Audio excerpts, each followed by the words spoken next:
ഓം പരാശക്തി നമ. ആശ്രമത്തിലെ ആദ്യകാലം.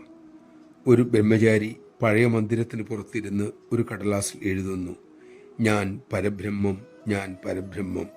അതായത് ലിഖിത ജപം ചെയ്യുകയാണ് അദ്ദേഹം. എവിടെയോ ഇരിക്കുന്ന അമ്മ ഒരു കുറിപ്പ് എഴുതി ലിഖിത ജപം എഴുതിക്കൊണ്ടിരിക്കുന്ന ആ സാധകന് കൊടുത്തുവിട്ടു. സാധകൻ അത് വായിച്ചു. അതിൽ അമ്മ തേൻ എന്നെഴുതിയിരിക്കുന്നു.